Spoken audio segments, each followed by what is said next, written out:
hadir di sini Profesor Dr. Bambang Hidayat, kemudian Profesor Dr. Firmansyah, nanti satu lagi pembicara Dr. Ilham Habibie yang akan hadir sekitar pukul 10.30.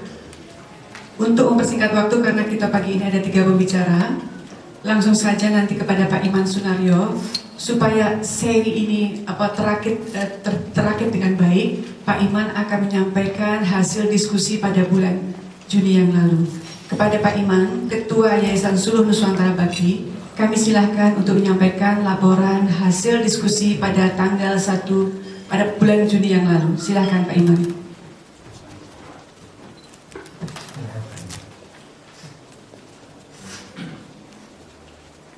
Yang kami hormati Pak Pojo, Pak Bambang Hidayat dan Pak Firmansyah yang hadir hari ini untuk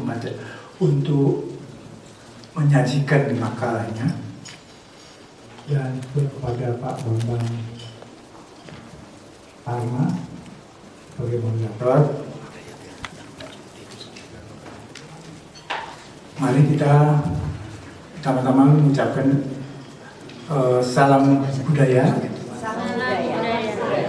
Sekali lagi, salam budaya. Terima kasih.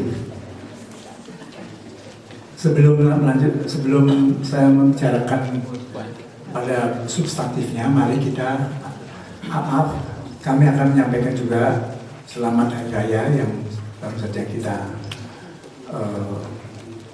hadapi. Dan seperti kita tahu bahwa hari ini kita akan masih di dalam tema tantangan masa depan. Tantangan masa depan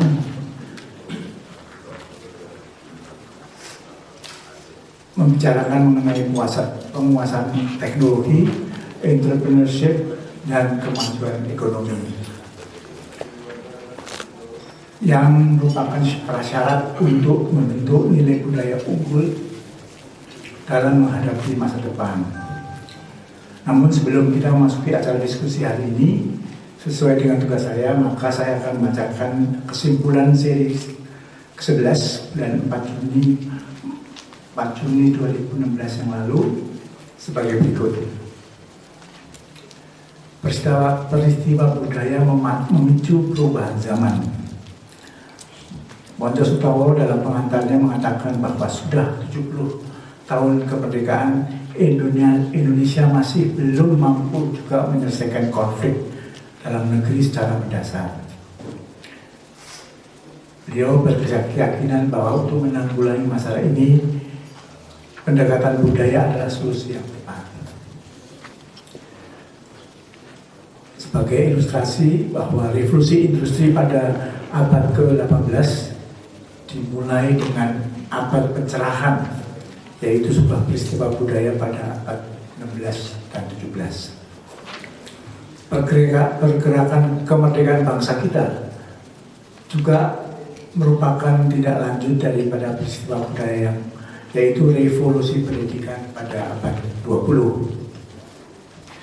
Globalisasi dalam bidang ekonomi keuangan pada abad 21 ini juga karena revolusi teknologi informasi, sebuah peristiwa budaya pula yang terjadi pada abad ke-20 yang lalu. Kedua, tampaknya Indonesia harus mengembangkan strategi kebudayaan yang selain kontekstual juga harus bersifat asimetris. Pada tingkat nasional merupakan suatu konfigurasi sumbangan dari puncak-puncak kebudayaan daerah yang mendukung terwujudnya tujuan nasional yang tumbuh berkembang dinamis. Ing pamrih jauh dari kepentingan pribadi, rame ingkali turun tangan. Dan 8, kata kunci kegagalan kita adalah belum berhasilnya mencerdaskan bangsa. B, sudah kehilangan jawanya, ditandai perilaku sementara pejabat tinggi, aku piye, dan politisi bagi-bagi hasil korupsi. tidak ada kekuatan sikap yang mendukung ketauladanan. Demikian laporan kami. Mari kita ikuti acara selanjutnya. Terima kasih. Salam budaya. Salam budaya. Suatu masalah yang real yang kita hadapi di masa ini adalah sebagai berikut. Setelah menghadapi 2 kali agresi militer Belanda dan setelah menyelesaikan dengan banyak pemberontakan dalam negeri, dan setelah melancarkan pembangunan berencana sejak tahun 69 pada usia Republik yang lebih dari 10 tahun ini, apa yang kita lakukan dalam mewujudkan pembukaan Undang-Undang 45 tersebut belum terwujud. Yang terjadi dewasa ini malah muncul segolongan kaum kecil yang super kaya yang menguasai sebagian besar kekayaan nasional dan sebagian besar masyarakat yang tertatih-tatih dalam menghidupi kehidupannya sehari-hari.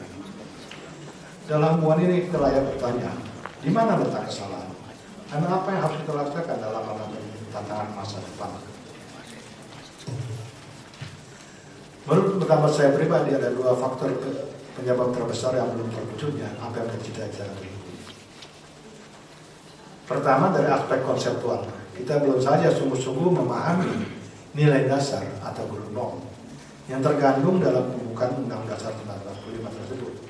Tapi juga belum mengembangkan landasan teori bagaimana mewujudkannya dalam kenyataan, baik dalam perundang-undangan maupun dalam kebijakan pemerintah.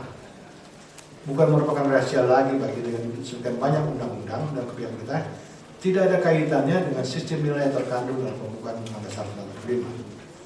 Kita patut bersyukur bahwa dewasa ini sudah mulai ada saluran yang mengadakan uji materi undang-undang ke Mahkamah Konstitusi. Kedua, walaupun para pendiri negara telah meletakkan dasar-dasar yang kokoh untuk sistem sendiri sesuai dengan latar belakang sosio-kultural masyarakat kita, serta dengan kebutuhan untuk mempunyai pemerintahan yang kuat, namun kita kurang memberi perhatian kepada berfungsinya secara wajar lembaga-lembaga negara yang mendukung terwujudnya strong and effective government, khususnya Majelis Pemusyawaratan Rakyat (MPR) dan lembaga kepresidenan. Aspirasi dan kepentingan dari rakyat Indonesia yang sangat menyeluruh ini diinginkan diwadahi dalam Majelis Pemusyawaratan Rakyat atau MPR sebagai lembaga tertinggi negara yang terdiri dari Dewan Perwakilan Rakyat, utusan daerah, dan utusan golongan. MPR ini mempunyai kewenangan konstitusional untuk menyusun garis-garis besar daripada haluan negara, serta memilih dan mengangkat presiden dan wakil presiden yang bertanggung jawab kepada MPR tersebut. Kenyataan menunjukkan bahwa tidak jarang anggota daerah tersebut terdiri dari para pendukung pemerintah sendiri, dan substansi haluan negara itu juga disusun oleh jajaran pemerintah. Dengan kata lain, baik institusi maupun produk MPR itu tidak atau belum sepenuhnya merupakan representasi dan mewadahi aspirasi dari kepentingan rakyat Indonesia. Keadaan menjadi semakin runyam dalam era reformasi sekarang ini, waktu status dan kewenangan MPR itu sudah tersebut diturunkan menjadi salah satu lembaga tinggi negara biasa, dan dengan peran ini lebih kurang bersifat protokoler belaka. Kita patut bersyukur bahwa akhir-akhir ini ada kesepakatan untuk merevitalisasi garis-garis besar haluan negara, yang memang suatu kebutuhan untuk berfungsi negara yang dibentuk dalam juga norma-norma dasar yang ditetapkan dalam pembukaan Undang-Undang 45. Wabarakatuh. Salam budaya. Salam budaya. Bismillahirrahmanirrahim. Kita bertemu kembali setelah jeda yang cukup lama ya, karena tadi saya lihat semuanya pada kangen-kangen 3 bulan nggak ketemu. Jadi begitu semangatnya di dalam diskusi tentang nilai-nilai keindonesiaan ini. Pagi ini ada 3 pembicara. Yang pertama adalah Profesor Bambang Hidayat, seperti tadi diutarakan Pak Ponco. Sebelah kiri saya, di kanan saya adalah Profesor Firmansyah. Dan nanti yang sedang dalam perjalanan dari bandara, Pak Dr. Ilham Habibie. Jadi nanti ketiganya akan memaparkan masing-masing makalahnya dalam tema seperti tadi diucapkan oleh Pak Ponco, tentang tantangan masa depan. Kesempatan pertama saya berikan kepada Profesor Bambang Hidayat karena yang paling sepuh. Beliau lahir tahun 34, bayangkan sekarang tahun 82 ya, betul Pak ya? 82 tahun. Beliau seperti dulu. 60. Ya, 60 ya.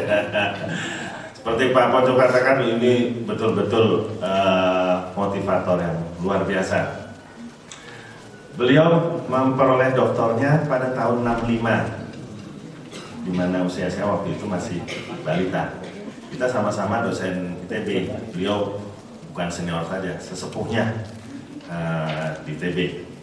Jadi masih satu lifting dengan ayah saya ya. Jadi ya saya pernah dengar juga, gitu kan. Dan juga kebetulan tetangga saya di Bandung, kompleks dosen. Beliau memperoleh jabatan sebagai guru besar ITB pada tahun 1976. Nah, jadi betul-betul sudah lama beliau sebagai guru besar di ITB. Juga sebagai pernah menjabat wakil presiden International Astronomical Union, bahkan pernah menjadi presiden Akademi Ilmu Pengetahuan Indonesia. Jadi karir beliau di dalam kancah pendidikan, budaya, pengetahuan itu sudah tidak terbantahkan. Pagi ini beliau akan memaparkan, judulnya itu adalah Merapikan Tata Bangunan Masa Depan.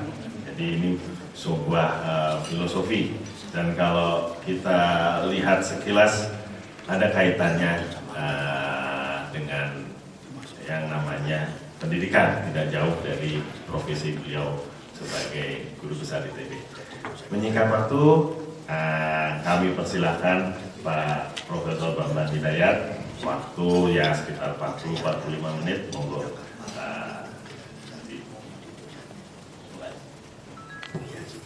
Terima kasih Saudara Bambang.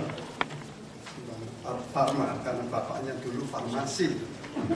Oleh nama Farma ya. Di orang Sunda jadi F menjadi P.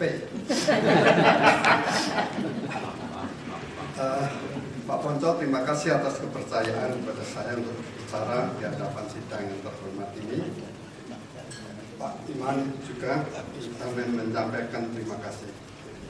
Tadi pagi sebelum saya berangkat ke ruang pertemuan ini, saya sempat mengintip Kompas. Ada tulisan Pak Postaman mengenai mimpi negara Indonesia masa depan. Beliau baru mimpi, saya mau merapikan tata bangunan negara. Tapi sebelum saya berbicara masuk tema yang ingin saya bukakan, saya ingin menyinggung satu hal yang sejak dulu ingin kita rubah. Pada tahun 65, banyak dari saudara belum lahir, belum pernah melihat matahari. Saya bersama ayahnya Pak Haryono yang ada di sini berdemonstrasi ingin agar Soekarno diganti. Kami berjalan dari Unpad, Jalan Merdeka dengan teriak-teriak Soekarno sudah waktunya untuk diganti. Karena kita ingin mengganti kekuatan-kekuatan yang tidak membangun di negara Indonesia pada waktu itu. Pada tahun 65, kalau saya mempunyai uang Rp1.000 hari ini, besok sudah berharga hanya Rp50, inflasi 50%. Jadi terletak pada struktur pemerintahan, tadi sudah disinggung oleh Pak Ibnu Sutowo, Pak Ponco pada bagian tadi. Sorry Pak, saya memang pernah dimarahi oleh Pak Ibnu Sutowo karena saya memprotes hotel Pertamina yang di dekat Teropong Bintang. Tapi Pak Ibnu Sutowo lapang dada mengatakan kalau itu ada alasan teknis, tidak apa-apa. Begitu lapang dada orang tua. Alasan teknisnya memperoleh tempat yang baik di dalam alam pikiran. Itu kejadian tahun 65. Bapaknya Pak Haryono yang sudah tidak ada, saya tahu Pak Haryono menerima informasi itu atau tidak, tapi kami berdemonstrasi bersama berjalan dari Unpad menuju ke alun-alun Bandung kita sendiri. Kita tidak steril, tapi selalu menerima tembusan dari luar.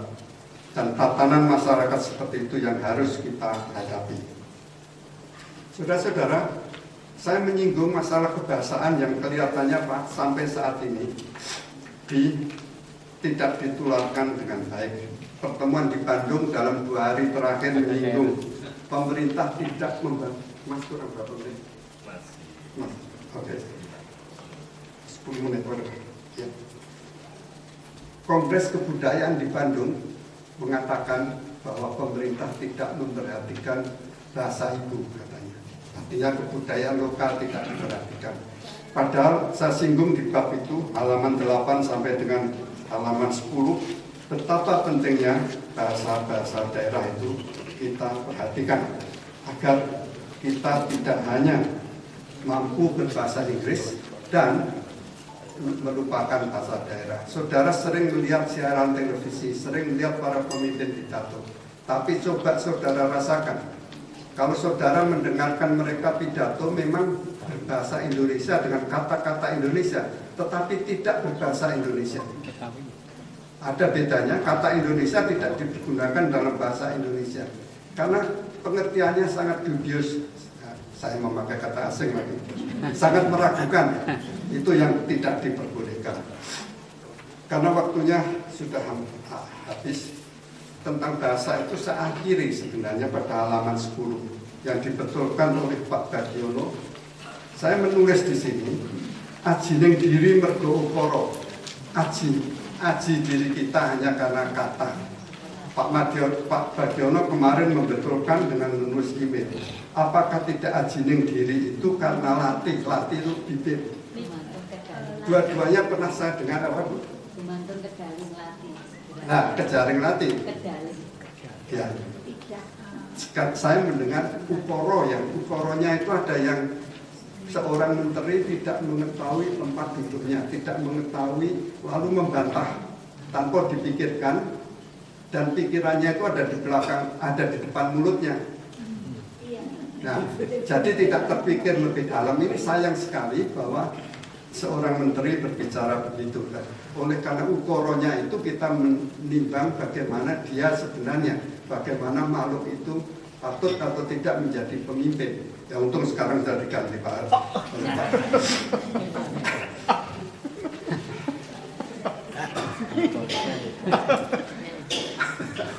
Oleh Pak Jokowi, sampai keliru Pak Harto lagi. Saya minta maaf waktu saya ingin membagi presentasi saya dalam 3 hal besar. Yang pertama, menjelaskan sejarah keterkaitan antara pemikiran ekonomi dan kebudayaan. Kemudian yang kedua, terkait dengan tantangan ekonomi dari sisi budaya saat ini untuk Indonesia. Dan yang ketiga, what next? Apa langkah berikutnya? Bapak Ibu sekalian, kalau kita lihat sejarah pemikiran ekonomi itu bisa kita bagi dalam 2 periode besar. Hubungannya dengan pemikiran teori-teori kebudayaan. Kebanyakan dari kita semua menganggap bahwa pemikiran-pemikiran asli ekonomi itu hanya fokus pada aspek-aspek yang disebut sebagai endogen. Jadi ada modal kapital, ada labor, ada teknologi dan sebagainya. Padahal generasi awal pemikiran ekonomi itu sangat budayawan, sangat mengaitkan aspek-aspek nilai-nilai budaya. Misalnya sering kita menganggap Adam Smith sebagai bapak kapitalis. Padahal dalam Wealth of Nations itu Adam Smith juga cerita tentang karakter manusia yang unggul. Artinya sisi budaya juga dibahas.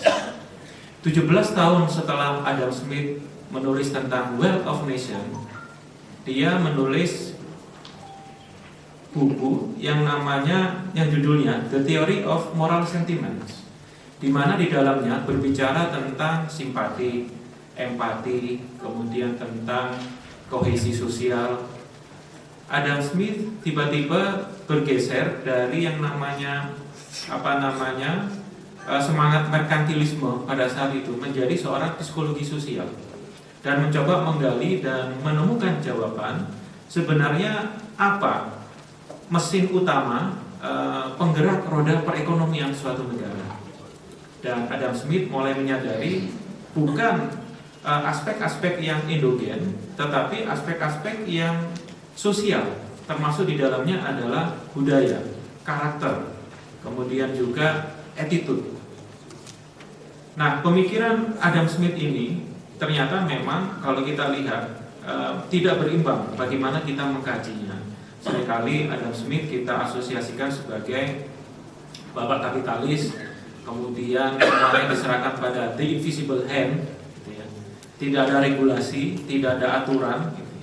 Padahal the invisible hand dalam bukunya Wealth of Nations itu adalah salah satu dari beberapa mekanisme yang bisa mengatur perekonomian.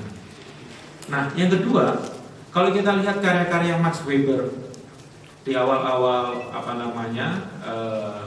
pemikiran tentang ekonomi sangat menekankan sisi budaya untuk menjelaskan mengapa ekonomi itu bisa maju dan terbelakang. Etika Protestan, bagaimana dalam etika Protestan ini nilai-nilai kemajuan, progres, kemudian orang punya uang tidak dianggap lagi sebagai hal yang tabu. Berbeda memang kalau kita lihat budaya Eropa kontinental. Di dalamnya ada Prancis, ada Jerman, ada Belanda, ada Spanyol, ada Portugal. Kaum Puritan melihat sisi dunia, sisi progres, sisi kapital itu lebih positif.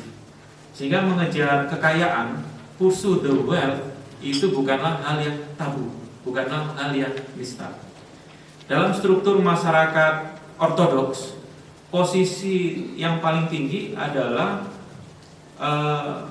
spiritual. Jadi kalau masyarakat kita, kalau teman-teman arkeolog dan antropolog menemukan banyak sekali manuskrip kuno yang mencoba menjelaskan bagaimana strata sosial masyarakat Indonesia itu dibangun. Dan yang paling tinggi adalah begawan, pendito. Di masyarakat Eropa kontinental pada saat itu yang paling tinggi adalah pendeta Katolik, otoritas gereja Roma. Kemudian dari sekian banyak, kembali lagi ke The Economics of Collaborations, tujuan ke-17 itu adalah global partnership. Dulu banyak yang menganggap dunia adalah single polar, kemudian bipolar, sekarang multipolar. Apakah Amerika itu negara superpower? Menurut saya banyak hal. Amerika sangat tergantung dari Meksiko, sangat tergantung dari Kanada. Yang terjadi adalah interdependensi, saling ketergantungan. Jadi antara negara maju dengan negara berkembang sudah sulit dibuat klasifikasi yang cukup rigid. Bagaimana kita meletakkan masa depan Indonesia, budaya Indonesia dalam kondisi interdependensi, dalam kondisi di satu sisi kita harus bersaing, tapi di sisi lain kita harus berkolaborasi. Dan secara internal, bagaimana kita memperkuat sendi-sendi kerjasama, koordinasi, kolaborasi, sinergi, membuat ATM bersama BUMN susahnya minta ampun. Jadi membuat koordinasi kementerian dan satu kementerian dengan kementerian yang lain susahnya minta ampun. Masing-masing ingin mengedepankan KPI-nya masing-masing. Kenapa? Karena mazhabnya itu masih kompetisi. Mazhabnya bukan kolaboratif. Saya akhiri presentasi saya dan mudah-mudahan ini bisa menjadi pemicu kita diskusi. Terima kasih. Assalamualaikum warahmatullahi wabarakatuh.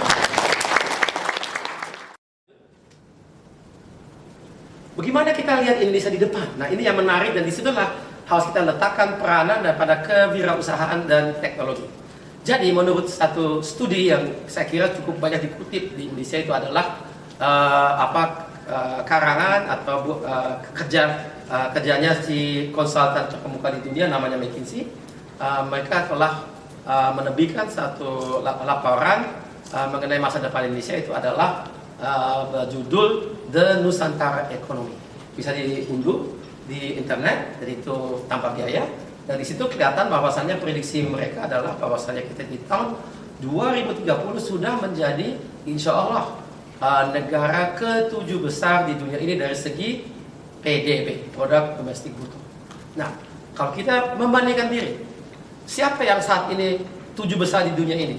Yaitu adalah, saya sebut saja, Amerika, Kanada, Jepang, Jerman, Inggris, Prancis, Italia. Dan itu tanpa, ini bukan urutan yang tepat, tapi itu yang saya ingat. Nah, saya tidak masukin Cina di sini karena memang biasanya tidak masuk dalam G7, gitu ya. Tapi sebetulnya Cina telah, saya kira mereka saat ini sudah lebih besar daripada Amerika Serikat, tapi sifat ekonominya berbeda. Jadi kalau kita lihat ke-7 negara yang memang terkumpul dalam kelompok ke-7 itu, mereka itu punya satu kesamaan. Dia tidak mengandalkan negara mereka pada satu ekonomi yang yang mengenakan kepada sumber daya alam.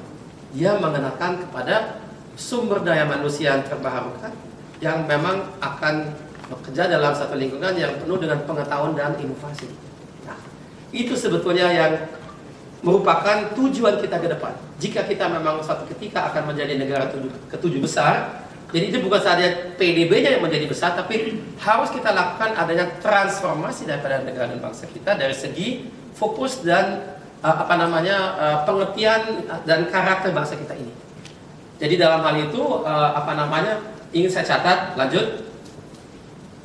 Ini sebetulnya yang kita harus perhatikan di masa mendatang. Jadi ini saya kutip, sebetulnya ini bukan karangan saya. Ini adalah pernyataan dari seorang kepala negara di acara APEC, Asian Pacific Economic Community. Itu adalah satu ajang yang sangat prestisius dan sangat penting di dunia ini, di mana banyak kepala negara berkumpul dan berdiskusi. Dan bagi kita sebagai orang biasa, kita ada kesempatan berdatang dan bertanya kepada langsung kepala negara, itu yang sangat menarik menurut saya. Jadi itu dilakukan di Bali tahun 2013, dan saya ada kesempatan untuk juga berpartisipasi di APEC 2013 itu. Dan di salah satu diskusi yang saya saksikan, ada seorang presiden dari salah satu negara maju di Amerika Selatan, Chili. Chili itu yang panjang kurus itu di bagian barat, dan mereka boleh dikatakan negara yang paling maju di Amerika Selatan, itu Chili. Dan ada seorang yang bertanya kepada beliau, kalau saya tidak salah ingat itu memang orang Indonesia dari Kadin, dan dia bertanya, kalau dari kacamata seorang kepala negara, apa yang paling penting yang harus diperhatikan dalam membangun satu negara dan bangsa? Nah, ini jawabannya. Jadi 4 yang menurut beliau itu sangat penting, dan menurut saya itu sangat tepat. Pertama, harus berinvestasi ke human capital. Kedua, dan nanti saya akan kurang lebih elaborasi apa maksudnya dengan ini, karena ini ada beberapa hal yang perlu saya terangkan. Yang kedua, berinvestasi pada iptek atau ilmu pengetahuan dan teknologi. Yang ketiga, kita harus membina dan mendukung inovasi dan kewirausahaan. Yang keempat, kita harus minimalkan kemiskinan. Nah, kelihatan kalau saya ingin menyambung itu dengan judul atau tema yang saya ingin terangkan kepada Bapak Ibu sekalian, itu adalah menghubungkan, mencari sinergi di antara teknologi dan kewirausahaan. Rupanya masih ada satu kata kunci penting yang perlu kita perhatikan dalam ini yang tidak terucap dalam tema saya, itu adalah inovasi. Jadi untuk mencari sinergi dari teknologi untuk di antara aspek teknologi dan kewirausahaan, perlu kita perhatikan aspek inovasi, dan saya akan terangkan itu lebih lanjut.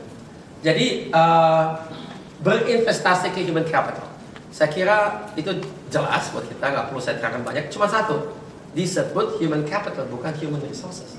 Kenapa?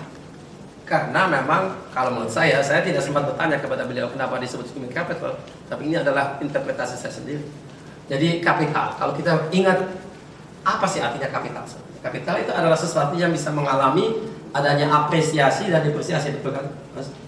Jadi dalam hal ini, begitu pun juga harus kita lihat nilai. Jadi nilai dari kapital itu, ada juga nilai dari manusia itu. Manusia itu bisa mengalami adanya apresiasi dan depresiasi. Ya harapannya adalah bahwasanya kalau kita mendapatkan kesempatan untuk mendapatkan pendidikan, maka nilai kita mengapresiasi. Tapi kalau seandainya setelah kita mempunyai gelar, mempunyai pendidikan itu, kita tidak ada kesempatan untuk bekerja di bidang yang memang didalami kita atau yang dimana kita bermanfaat, maka nilai si manusia itu adalah bisa mengalami adanya depresiasi atau penurunan. Dan itulah menurut saya yang harus kita perhatikan. Jadi human capital itu bukan saja pendidikan, tapi itu sebetulnya kita perhatikan nilai si manusia itu dalam konteks hidup dia. Dari dia lahir sampai dia wafat, itu ada perkembangannya, ada naik turunnya, ada proses apresiasi dan depresiasinya untuk bisa membantu pertumbuhan dan perkembangan daripada industri dan ekonomi kita. Itu masih maksudnya. Itu yang saya maksud dengan link and match. Saya masih ingat dulu itu di zamannya Pak Badiman, ya, itu memang kata kuncinya link and match. Ya, tapi bukan dalam konteks iptek dengan industri, tapi lebih pendidikan. Lanjut.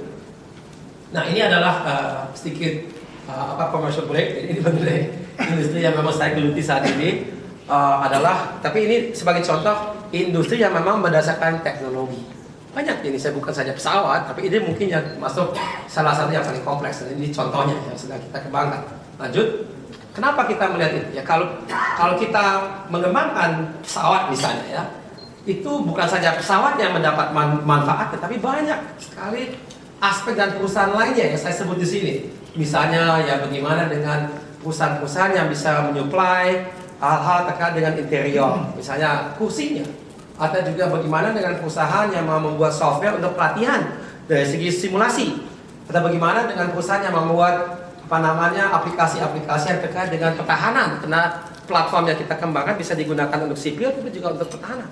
Banyak sekali turunan-turunan seperti ini. Jadi kalau kita bicarakan industri berdasarkan teknologi, kita bicara satu ekosistem yang besar, luas dan dalam. Dan itu bisa mendatangkan banyak peluang untuk orang kita, warga kita dapat peluang untuk bekerja dan dia berwira swasta. Lanjut. Yang keempat adalah yang tadi saya sudah sebut, startup. Saya kira tidak perlu saya sebut lagi, tapi ya kita semua kenal Gojek dan QREF dan yang lain, itu banyak sekali. Dan itu adalah satu hal juga yang memang menggunakan teknologi. Karena dia seringkali, dan itu ada satu kata kunci yang sering kita temukan dalam media, itu adalah inovasi disruptif atau disruptive innovation. Mungkin saya akan terangkan itu lebih lanjut lagi nanti. Lanjut. Nah, ini yang terakhir, yaitu adalah inovasi itu mesti kita lihat saat ini dengan menggunakan teknologi sebagai inovasi terbuka. Maksudnya apa? Nah, inovasi yang kita tadi sudah mengerti sebagai penghubung di antara teknologi dan kewirausahaan, itu secara tradisional melakukan penelitian dan pengembangannya itu secara tertutup dengan beberapa alasan. Pertama ya tentu menjaga kerahasiaan, itu banyak orang yang takut kalau dia terlalu banyak berbagi data dengan semua orang, maka itu daya saing mereka itu bisa pupus. Benar saya kira, tapi juga ada yang. Nah, saat ini yang terjadi, jadi boleh dikatakan semboyannya kalau kita mengucap atau kita ada semboyan untuk yang kita sebut sebagai closed innovation process, itu adalah the lab is our world. Jadi dunia kita adalah laboratorium kita atau kantor kita.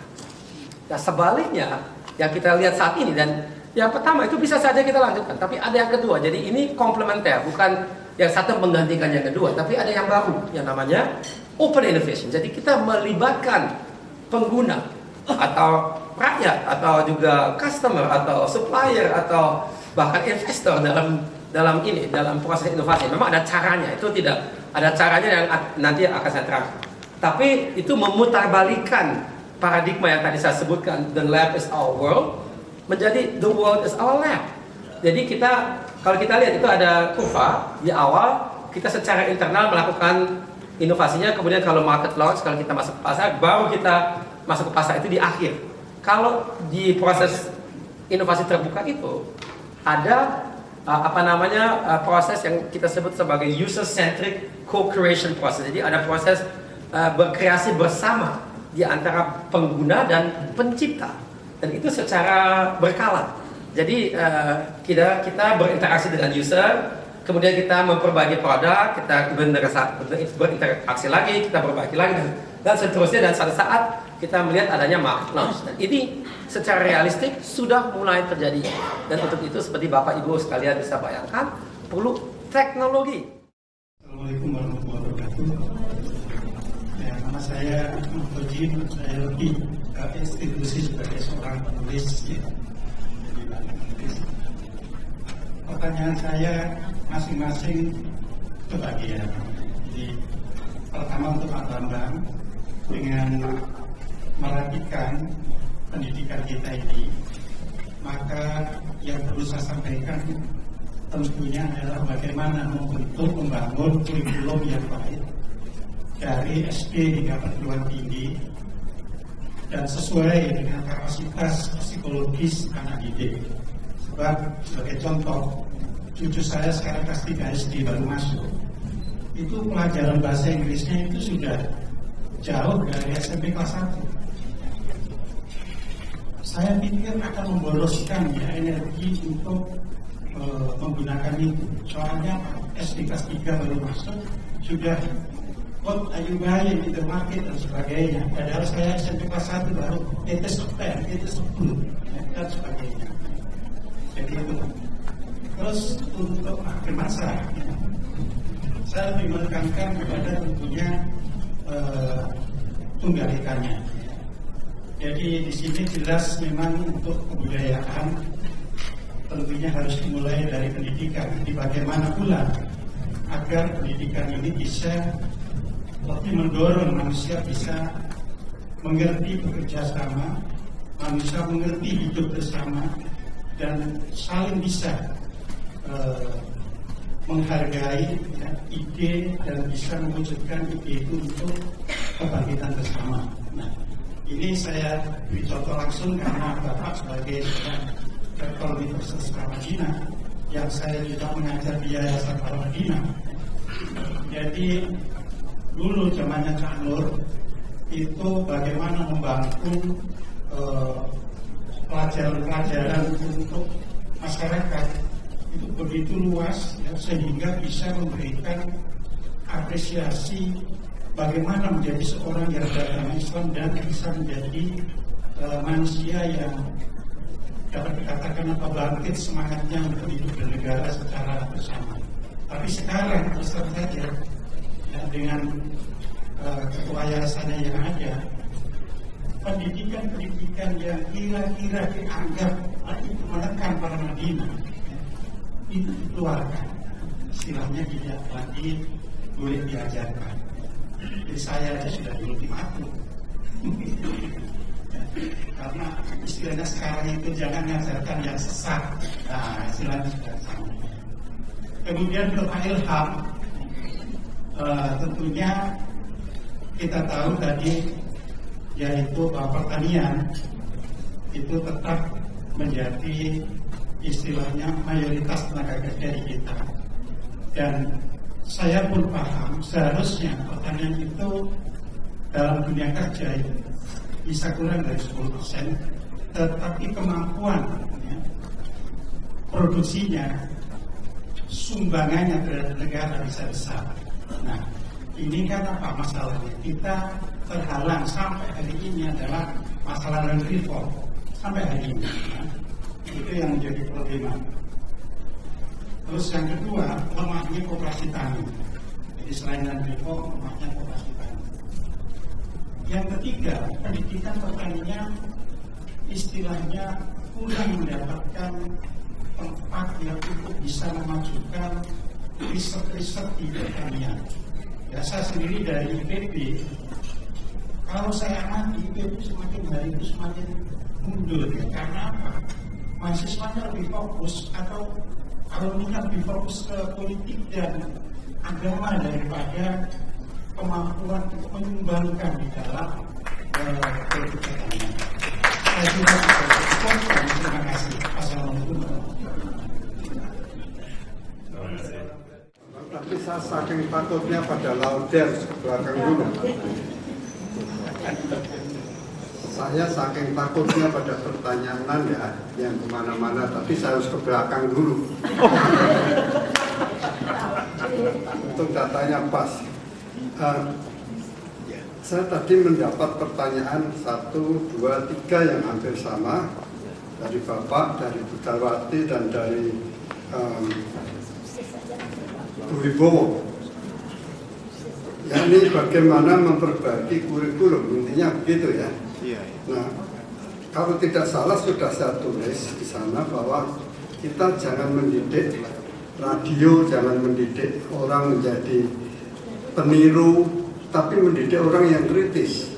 Dalam arti berani menanyakan, berani mendebat kalau perlu, dan jangan dicap kalau mendebat itu keliru, tapi harus diberi penerangan secara baik.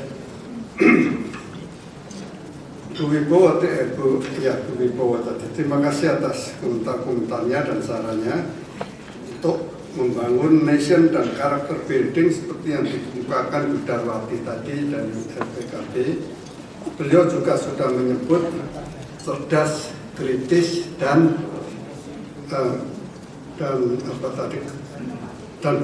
inovatif. Inovatifnya saya kira sudah banyak sekali disinggung oleh Saudara Ilham dan oleh Pak Firmansyah tadi. Jadi saya tidak perlu mengurangi, tapi karakter adalah kunci. Pendidikan karakter tadi saya singgung dalam hubungannya dengan dongeng. Dari zaman dulu ada dongeng, lalu dalam dongeng itu selalu ada leading cerita. Ya, leading cerita itu akhir dari suatu cerita. Kita tidak usah memberikan, biar mereka mencoba menilai, mencari leading cerita itu apa. Dalam bahasa Jawa banyak sekali. Lalu, nah ini Pak Laude nih sekarang.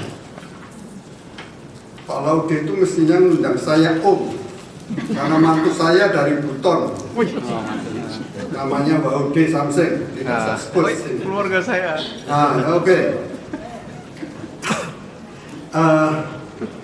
Pak, saya sering mendapat pertanyaan, bahkan di kantor polisi, kantor resmi pemerintah pun saya dapat pertanyaan ketika saya menjawab kepada polisi, nama saya Bambang Hidayat. Dia tanya, dulu namanya siapa? Kurang ajar.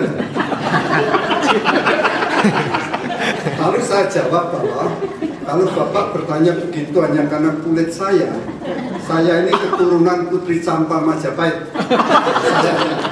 Baru dia sadar kekeliruannya dan minta maaf.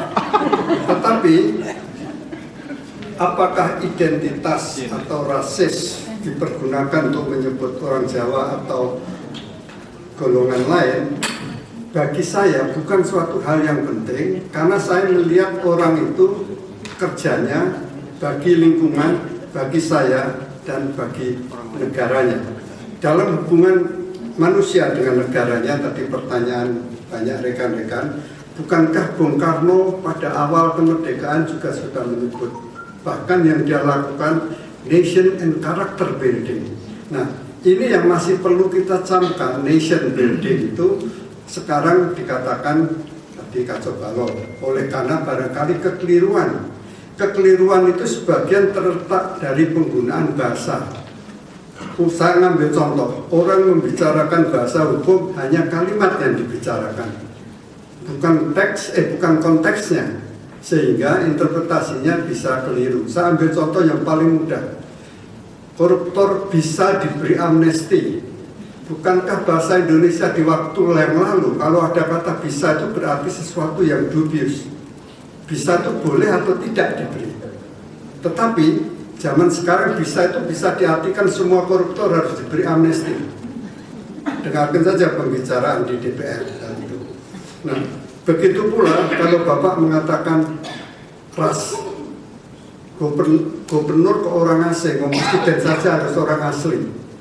Padahal kata asli yang dibuat pada waktu Undang-Undang Dasar dibuat.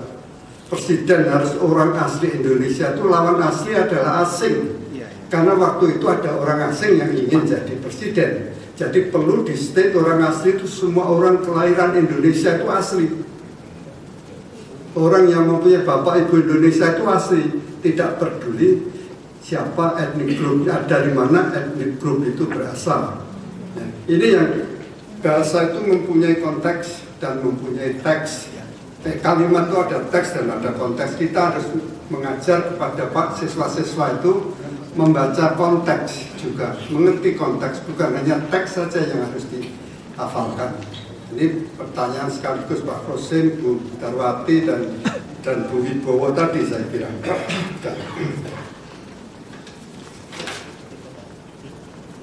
Ya, Bu Darwati itu karakter itu adalah kunci. Saya sepakat sekali karena dewasa ini yang perlu kita bina ialah karakter. Karakter yang mana? Tentu saja karakter yang baik. Bangsa yang mana? Bangsa yang beradab, bukan bangsa yang sebarang bangsa. Bukan bangsa yang hanya mempunyai perasaan bersatu.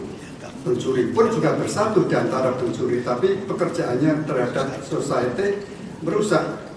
Nah, itu yang tidak kita inginkan.